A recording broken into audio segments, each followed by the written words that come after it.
Une constitution, il faut savoir qu'elle n'est pas un texte comme tous les autres.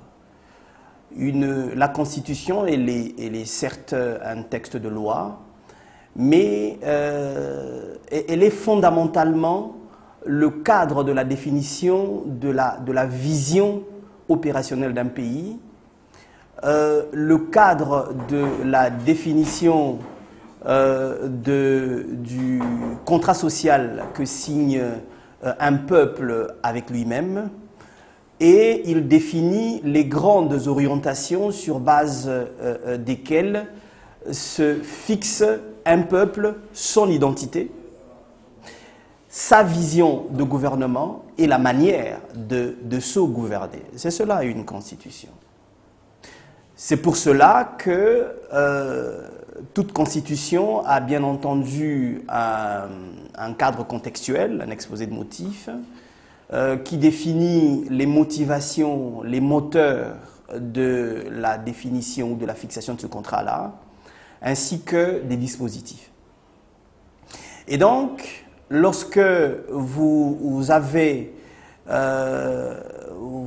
pouvez vous retrouver, comme ça a été le cas pour la Constitution actuelle en 2011, comme l'a été le cas pour des constitutions antérieures, parce que nous n'avons pas eu que cette Constitution, nous en avons eu plusieurs depuis 18 juillet 1885, ça c'est un autre débat. Il peut s'être trouvé que certains aspects relativement superficiels ou contextuels de ce projet de société, que ce disposition-là souffre de certaines faiblesses, que l'on considère la nécessité de remanier ces dispositions-là tout en restant dans le cadre fondamental qui est celui qui organise le projet que structure la Constitution en vigueur. Mais lorsqu'il se trouve que l'esprit même de ce contrat social vient à être entamé, lorsqu'il se trouve que les dispositions fondamentales sur base desquelles ce projet de société légalisée a été mis en place se trouvent être soit essoufflés ou, pourquoi pas dire, inopérants, bien entendu en ce moment-là, il est requis de la société politique et de la société civile, de l'ensemble de la communauté nationale, de revoir la nécessité de fixer un autre cap. Nous sommes partis d'une observation qui s'est fondée sur plusieurs aspects. Mais nous allons ici, pour des besoins de concision, relever 2 ou 3 aspects fondamentaux. Lorsqu'en 2006, cette constitution est soumise, après avoir été soumise à référendum quelques mois auparavant, a été promulguée en 2006, la communauté nationale de la RDC s'était fixée pour objectif au travers de cette constitution, je pense 3 ou 4 enjeux, avait dégagé 3 ou 4 enjeux fondamentaux.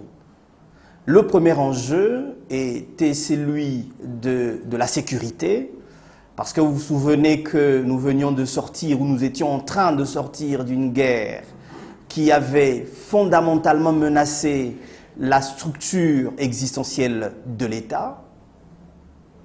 Il y avait également l'objectif fixé en termes de légitimation ou de la fin de la crise de légitimité dont souffraient les institutions et leurs animateurs en son temps.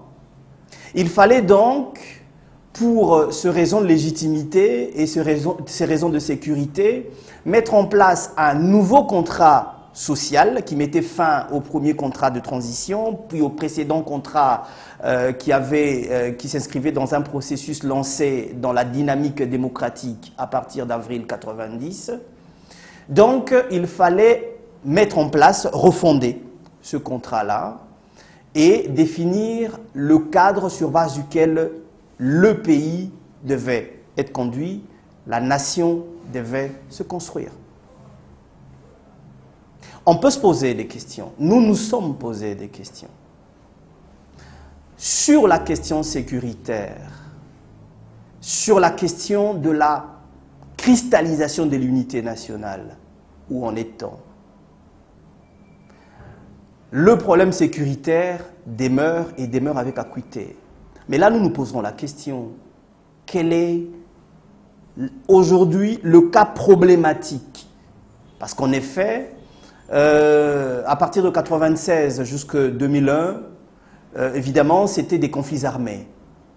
Bien entendu, des groupes armés continuent à sévir, mais plus avec autant d'acuité. Mais avons-nous résolu le problème de la restauration et de la préservation de l'unité nationale, la consolidation de l'intégrité du territoire de notre pays? Non. Nous nous posons une autre question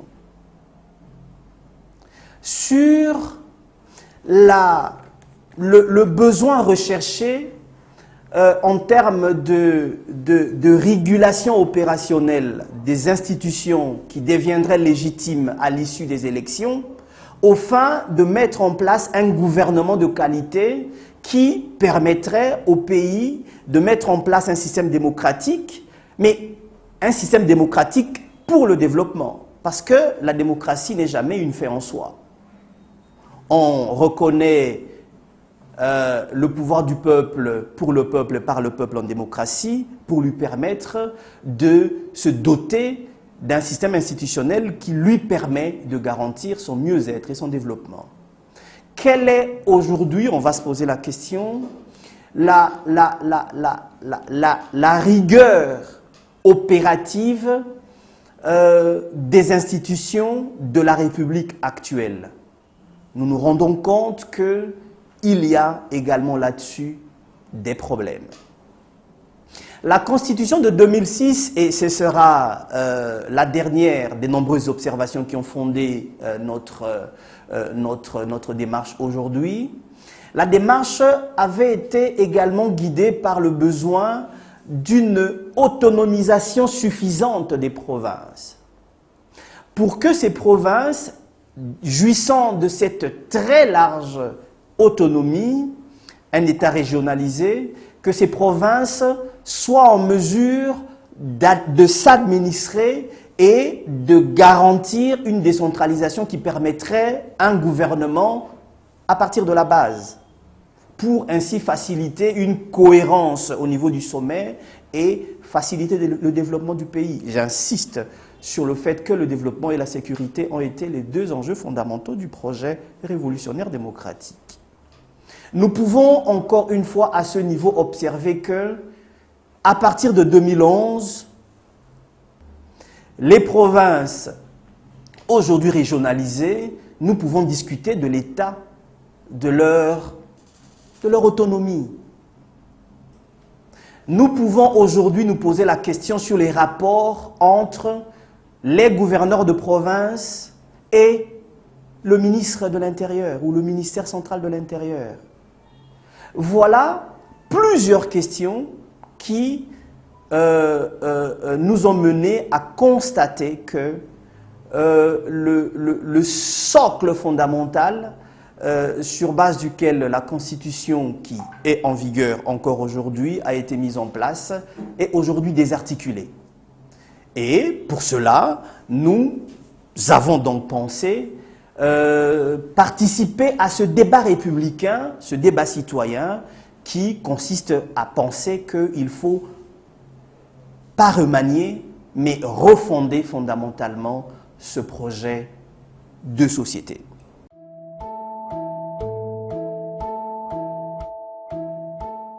Ils sont, ce dispositif, nombreux, mais nous avons choisi de les articuler en 5 fondamentales. Le premier, qui est d'ordre sécuritaire, qui est donc lié à la problématique de la sécurité et de la réhabilitation ou de la préservation du projet national congolais, il se rapporte à la question de la nationalité. En effet, vous conviendrez avec moi, et les juristes qui nous suivront, ce sera, nous imaginons, la première observation, que la question de la nationalité est une question qui est de l'ordre de la loi. Il est régi au niveau des lois opérationnelles. C'est la loi mère, elle fixe les fondamentaux et les lois spécifiques, notamment, en l'occurrence, la loi sur la nationalité, prévoit des dispositions de mise en œuvre. Pourquoi est-ce que nous pensons que la question de la nationalité devrait aujourd'hui fonder le nouveau ou le prochain contrat politique, contrat social congolais? Parce que vous souviendrez, vous conviendrez avec moi que même pour la guerre qui a sévi et qui a risqué de faire s'éclater l'intangibilité des frontières de la République telles que fixées en 60, parce que d'ailleurs l'administration était instituée de fait, nous avions défait 3 ou 4 républiques, que le fond du problème avait été nationalitaire. Cette question de la nationalité en République démocratique du Congo n'est pas née en 1996. Elle a été posée plusieurs fois. Les années 60, les années 80, les années 90 à la conférence nationale, jusqu'à l'éclatement de ce qu'on a d'ailleurs appelé à juste titre la Première Guerre mondiale africaine. La nationalité. Plusieurs de nos frères des régions frontalières, principalement ceux des régions de l'Est, ont considéré comme étant problématique le refus ou le rejet de leurs droits fondés ou pas à la nationalité congolaise. Et jusqu'aujourd'hui, des problèmes demeurent. Des pans entiers de notre territoire, des populations entières meurent chaque jour à cause de ce problème. Question, pourquoi nous ne le résolvons pas? Fondamentalement, la réponse, elle n'est pas simple, elle est complexe. Mais la réponse fondamentale et première, elle est liée à la force de l'État, à l'efficience de l'État. Nous allons nous rendre compte que l'État congolais, nous sommes, la société congolaise, nous sommes en difficulté pour mettre fin à cette question. Parce que si nous le résolvons, une bonne partie de la question nationalitaire de nos frères Banyamulenge sera résolue et sera donc vidée. Sans compter qu'avec l'orientation fondée qui avait guidé les conférenciers de Santiti en Afrique du Sud et motivé le projet constitutionnel de 2006 et qui a donc motivé on va dire la nécessité de l'exclusivité de la nationalité congolaise en ce temps-là était justifiée par les mêmes questions sécuritaires et de la nécessité de la préservation d'une direction cohérente du pays et ainsi que de l'infiltration nombreuse, l'infiltration de nos institutions et de notre pays. Mais force est de constater que nous sommes ou nous avons été incapables jusqu'ici à résoudre ce problème. Non seulement que nous ne les résolvons que très difficilement, mais que de nombreux ennemis du pays, en commençant par les voisins les plus proches, jusqu'à toutes les nébuleuses affairistes à travers le monde, ne profitent que de cette question-là pour continuer à bloquer le pays. L'intelligence, c'est quoi par définition? C'est la capacité à résoudre des problèmes difficiles qui se posent à l'homme. Parce qu'aujourd'hui, nous sommes où nous avons une difficulté fondamentale, structurelle à résoudre ce problème qui est fondamental, contournons-le. La RDC, c'est 2 345 000 km², je pense, avec quelques kilomètres additionnels. La RDC, c'est un des pays les moins, en termes de densité des populations, population au kilomètre carré, les plus faibles. Mais inversement, la démographie est un enjeu de puissance stratégique, de puissance commerciale. Aujourd'hui, la Russie a un problème parce que la Russie a un problème de démographie. L'Europe vieillit, l'Europe a un problème en perspective à cause de cette démographie. La Chine, l'Inde sont des puissances parce que ce n'est pas simplement des puissances économiques, mais ce sont des puissances démographiques. L'Afrique est une puissance dans sa globalité parce que sa démographie jeune, elle est prospère. Et donc, avoir une population nombreuse n'est pas un handicap. C'est même une ouverture et un avantage. Surtout lorsque cet avantage peut nous permettre de vider l'argument à tous ceux qui prétextent s'appuyer sur ça, mais en fait, en réalité, pour fragiliser notre pays. Donc, pourquoi ne résolverions-nous pas ces problèmes? Non seulement en mettant fin, et ça a été évoqué par plusieurs analystes et doctrinaires, en mettant fin à la question de l'exclusivité de la nationalité, mais principalement, et c'est là notre apport fondamental, en allégeant le plus possible les possibilités et les exigences ainsi que les moyens d'accès à la nationalité congolaise. Devient congolais qui le veut. Évidemment, les mécanismes de cet allègement sont justement à étudier et à fixer dans ce débat national que nous lançons, mais le principe, ce serait que le prétexte serait fini, que nos amis Banyamulenge, nos amis à gauche ou à l'est, à droite, même nos amis qui viendraient de l'étranger lointain, qui voudraient être congolais, mais qu'ils le deviennent, le plus simplement et le plus facilement possible.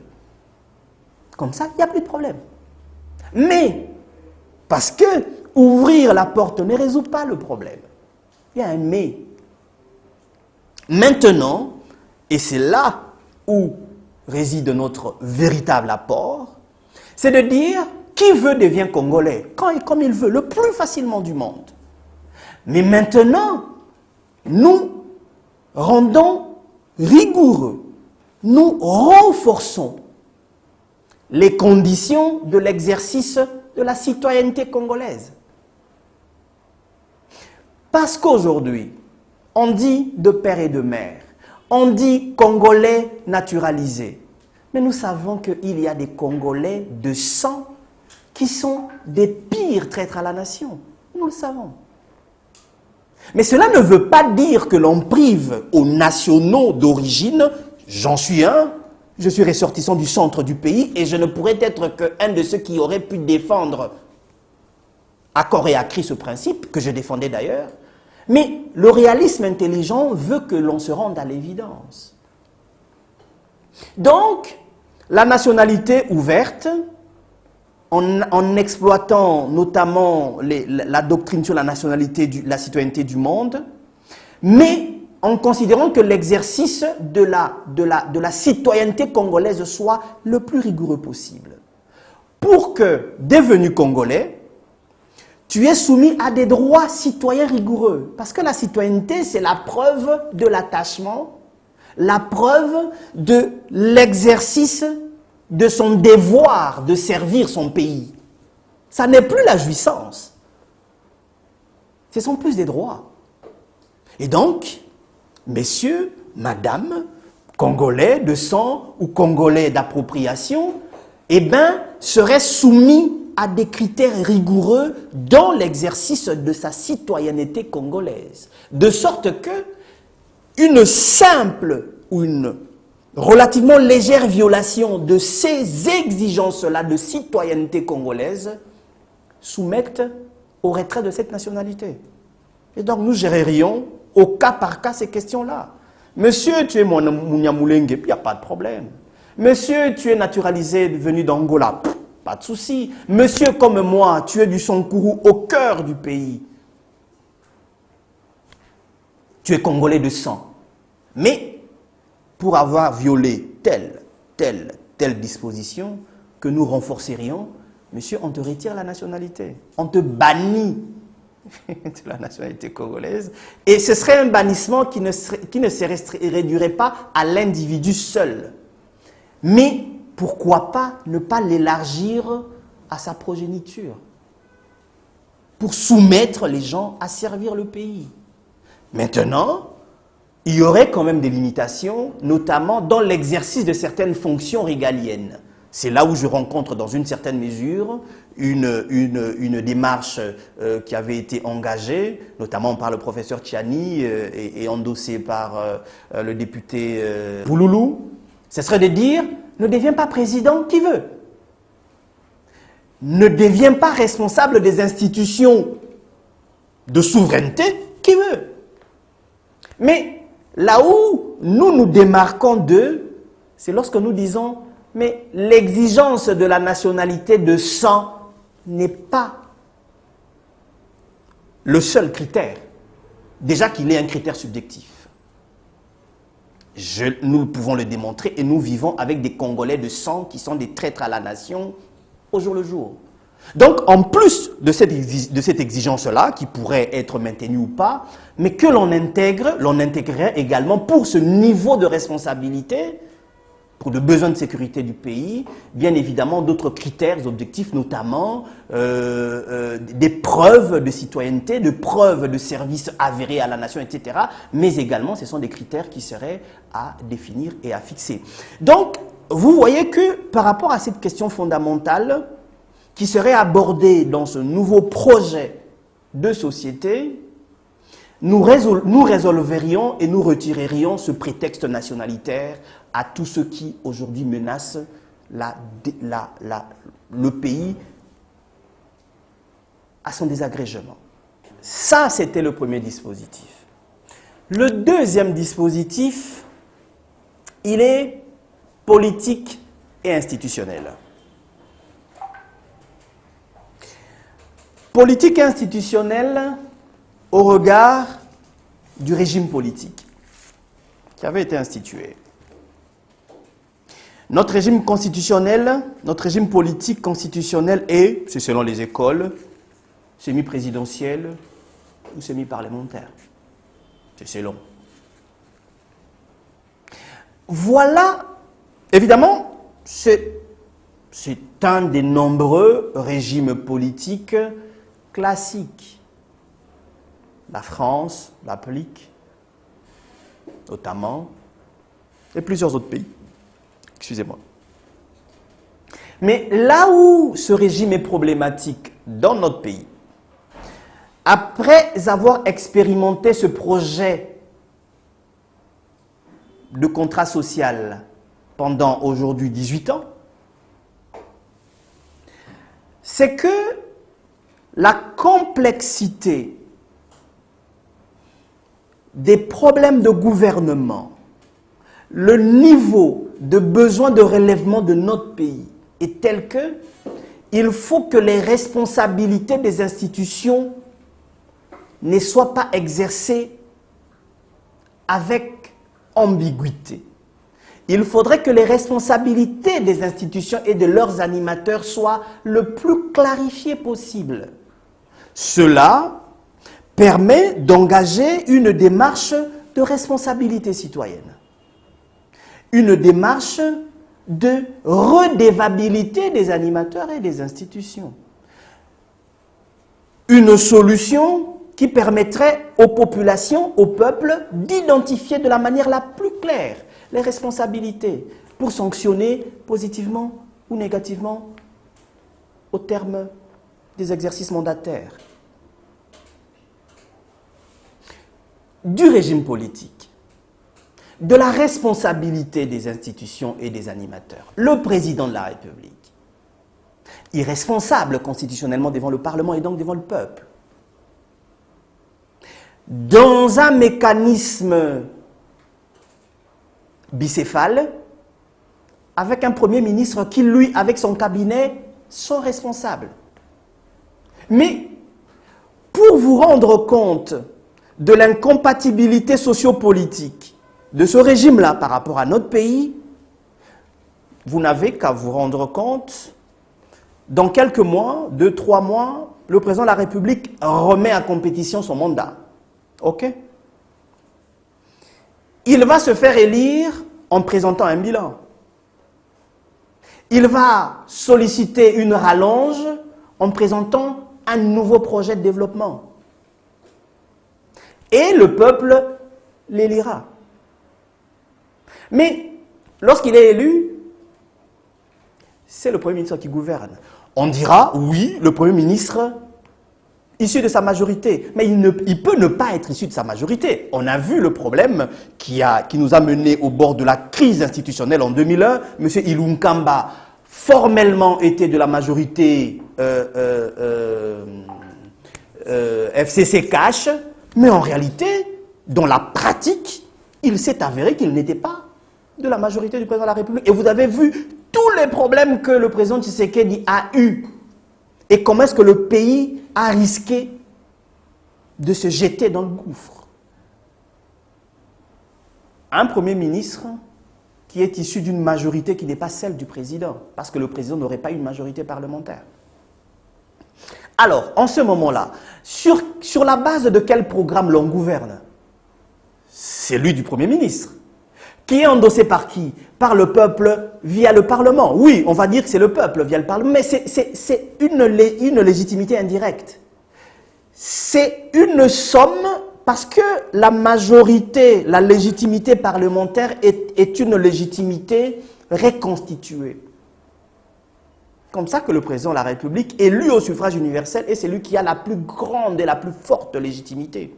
Il est plus élu que toute la somme des parlementaires unis représentant le peuple.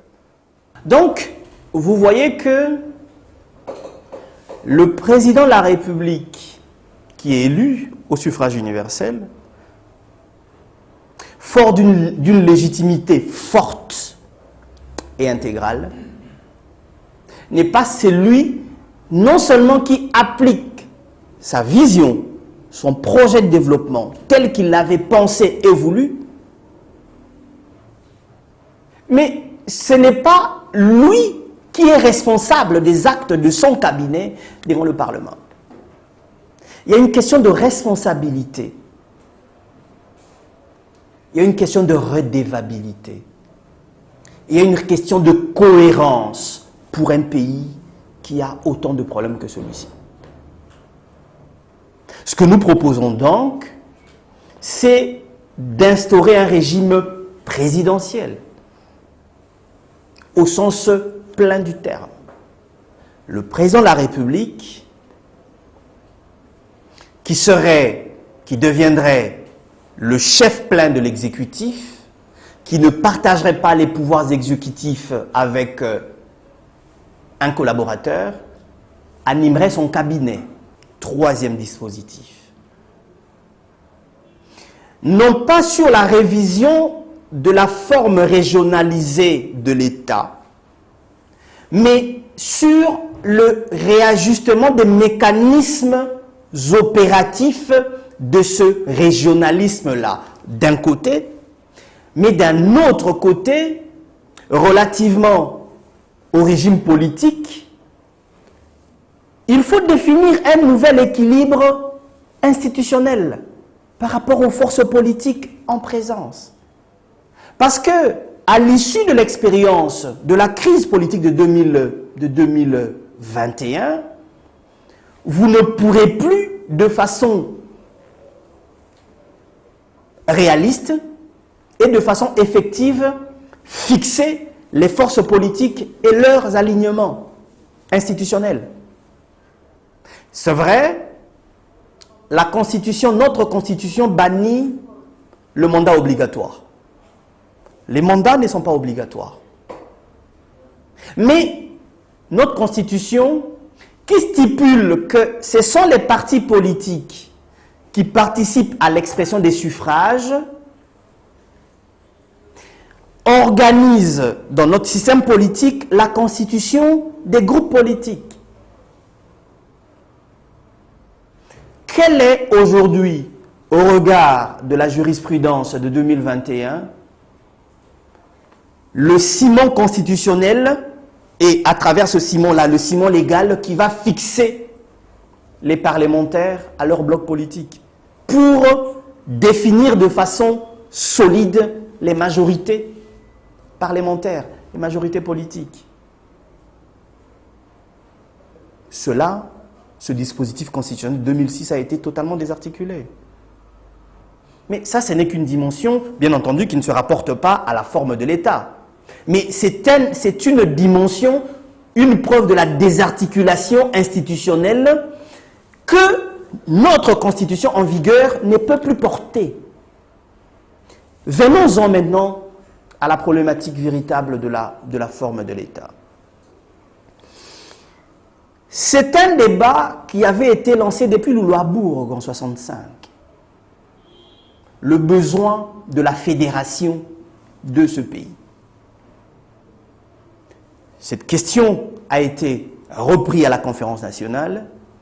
Cette question a été posée à Sun City. Il y a un besoin porté par une grande frange, une frange non moins importante de la population, pour le fédéralisme. Mais une autre frange à laquelle je fais partie considère que le fédéralisme n'est pas aujourd'hui le régime approprié. Mais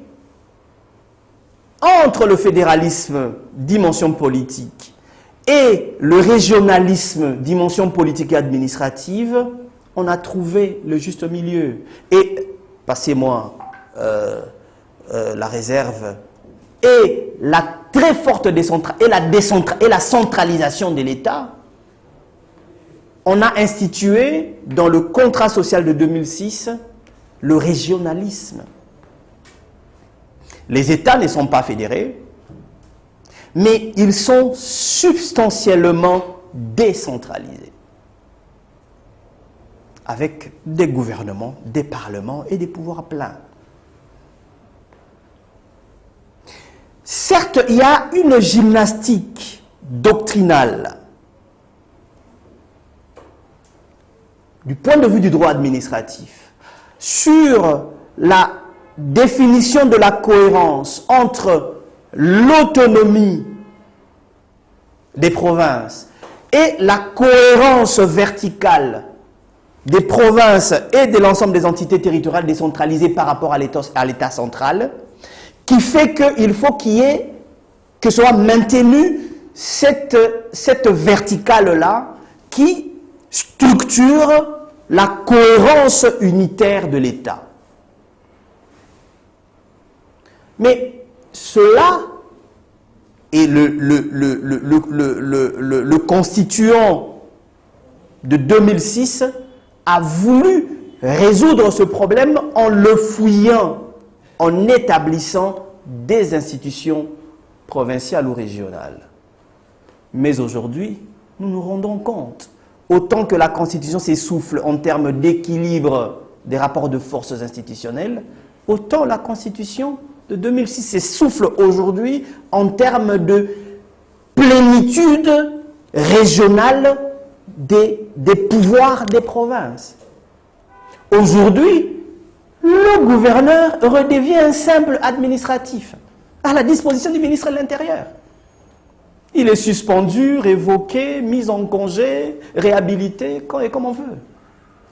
Ça désarticule la logique constitutionnelle qui avait été voulue régionaliser, décentraliser substantiellement pour conférer les pouvoirs à la base, de sorte que, et ça a été voulu pour des besoins de développement, pas pour des besoins strictement politiques, pour que les entités à la base s'autonomisent et reviennent, bien entendu, fort de la Caisse nationale de péréquation et la cohérence, la solidarité nationale, partager les richesses entre les provinces. Question, comment peut-on expliquer qu'un ministre de l'Intérieur, qui est nommé,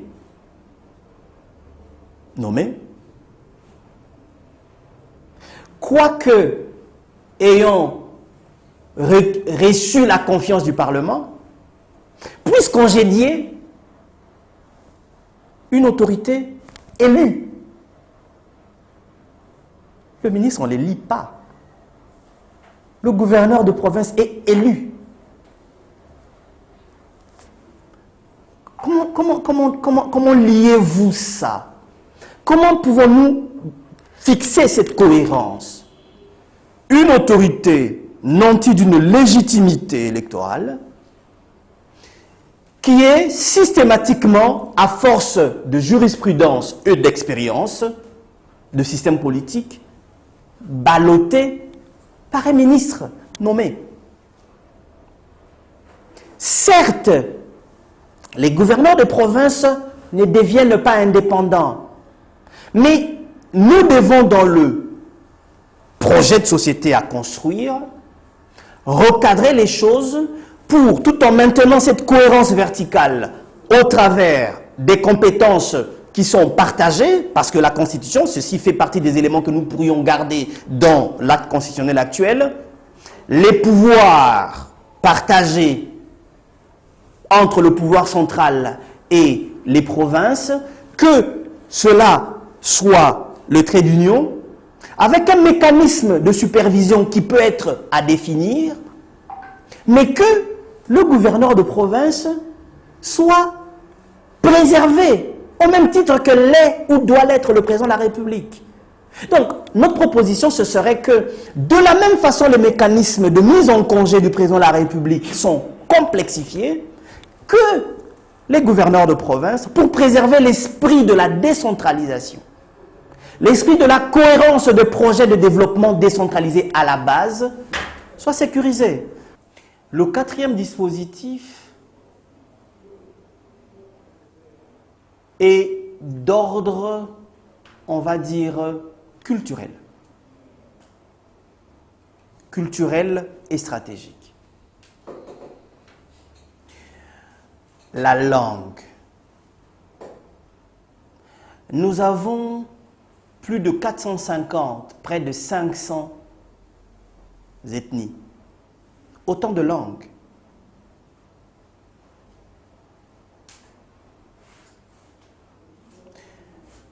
Dans une approche culturaliste, on appelle ces langues-là des dialectes.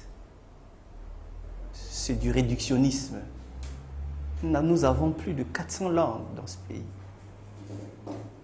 mais qui sont regroupées encore en 4 langues nationales.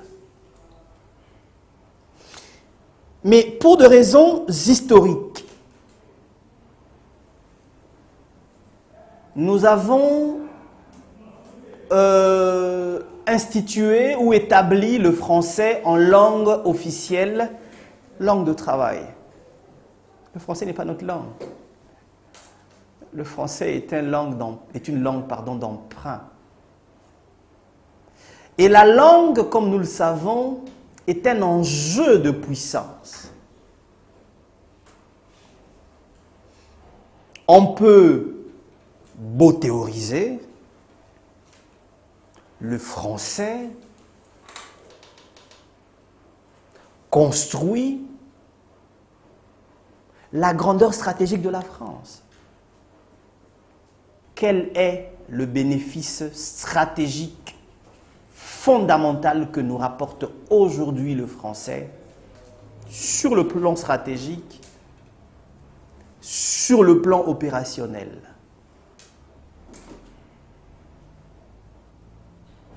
La puissance d'un État, d'un peuple, c'est sa culture. La puissance, c'est son économie également. La puissance d'un État, c'est son réseau de soutien stratégique. Et c'est comme ça que parmi les éléments de définition de l'État se situe en bon ordre la reconnaissance internationale. Si un État n'est pas reconnu sur le plan international, cet État, il n'existe pas. La légitimité internationale. Il faut donc des alliés, il faut des soutiens.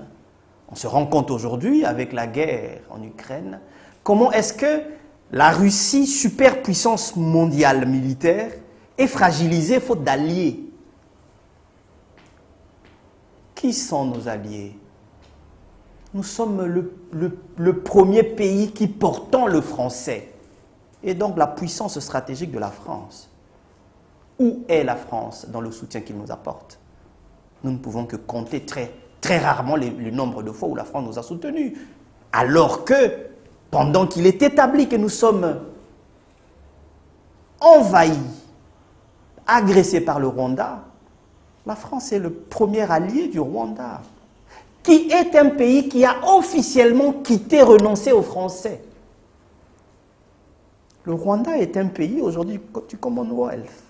Mais nous avons vu comment le président de la France, le président de la langue, que nous sommes le peuple qui le porte le plus au monde aujourd'hui, a apporté son soutien systématique. Aujourd'hui, on l'a vu quand le président Macron est passé par ici, comment est-ce qu'il a tourné autour du pot et a refusé de qualifier, de prononcer le mot agression, alors que ça l'est. Alors, nous, notre proposition, en considérant tous ces enjeux-là, c'est que nous avons le français comme langue officielle, mais que nous le doublions par l'anglais. Parce qu'il est aujourd'hui établi, on peut nous démontrer quel est notre gain stratégique au-delà du service que nous assurons à la francophonie, quel est notre gain stratégique autour du français? Aucun. Aujourd'hui, pour être porté dans le giron commercial mondial, nos enfants apprennent le français, mais ils doivent en plus de ça doubler cette formation par la formation anglaise. Dans les réunions internationales, il faut en plus parler français, etc.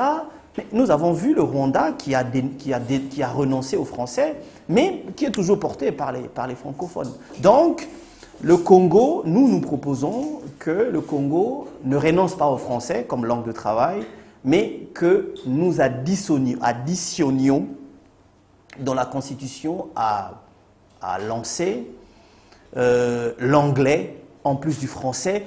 Et cela nous mène au dernier dispositif qui se rapporte à la nécessité de la délocalisation de la capitale.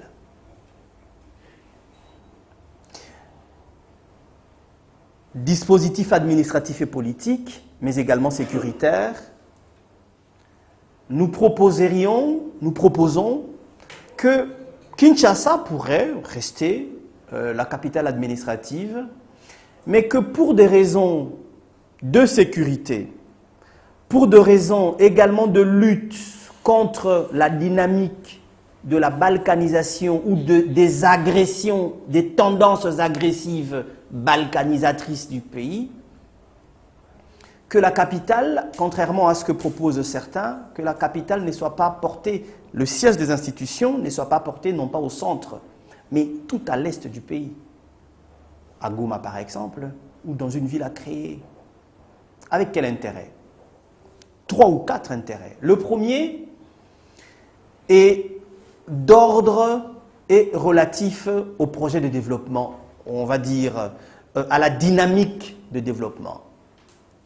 En gardant Kinshasa comme le siège, on va dire, historique des institutions, le hub, on va dire, le hub, on peut dire économique du pays, si l'on délocalise la capitale dans une autre ville, mais qui serait à l'est, les plans d'aménagement et les dynamiques d'intégration feraient en sorte qu'il se développe des infrastructures routières principalement qui lieraient les deux bouts du pays, l'Est à Kinshasa, et il s'induirait des dynamiques de développement. Cela sera décliné dans les documents et les échanges plus élaborés. Première dimension. Une deuxième dimension d'ordre économique et stratégique. Aujourd'hui, l'Afrique qui se développe, l'Afrique qui se dynamise, c'est dans les blocs de l'Est. Le COMESA, les EAC, le bloc de l'Est anglophone. Si donc la capitale congolaise est déployée vers l'Est, la dynamique de développement économique du pays va avoir l'avantage de subir cette influence positive que nous n'avons pas à l'ouest. Nous avons une sortie maritime stratégique à l'ouest. Nous avons une dynamique institutionnelle qui est portée à l'ouest. Et donc, ce lien en infrastructure de transport principalement, routière, pourrait induire ce développement-là. Après avoir passé 60 ans d'administration indépendante, si la capitale va vers ce côté-là, le siège des institutions, le cœur politique de l'État se rapprocherait de ces administrations-là où l'État pendant longtemps avait été fragilisé. Aujourd'hui, pratiquement les monnaies, aujourd'hui les correspondances sont plus tournées vers ces pays-là et nous avons plusieurs de nos localités qui n'ont de Congolais que du point de vue, on va dire, formel, administratif. Et d'un point de vue sécuritaire, nous pensons également que si la capitale est installée là-bas, un peu dans l'esprit de ce que proposait le président de la République, Félix Tshisekedi, pendant sa campagne de déplacer l'état-major général à l'Est, que de cette façon-là, parce que les principales menaces viennent toujours de l'Est, depuis avant les indépendances. Les principales menaces viennent de l'Est. Si les institutions sont installées dans ce coin-là, la présence institutionnelle du pays serait un élément de dissuasion. Ça n'est pas un élément suffisant, mais ce serait un élément substantiel. Voilà donc les 5 dispositifs que nous proposons comme devant conduire le nouveau projet constitutionnel et qui établissent la fragilité ou on va dire le caractère plus ou moins dépassé du projet constitutionnel actuel.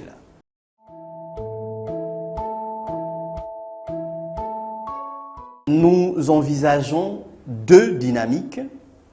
La première dynamique, elle est citoyenne. C'est une initiative constitutionnelle citoyenne que nous allons lancer. Le temps d'affiner, parce que nous avons lancé des échanges que nous poursuivons en focus group, que nous poursuivons au sein avec des organisations partenaires.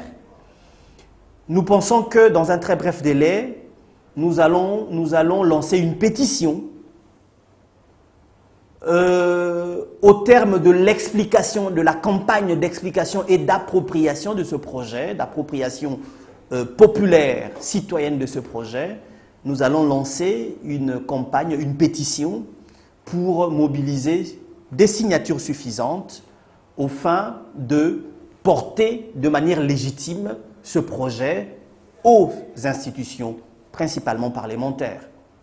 Mais accessoirement à cette démarche citoyenne, nous ambitionnons d'engager une démarche strictement politique parce que nous voulons que la démarche soit appropriée et qu'elle soit légitimée.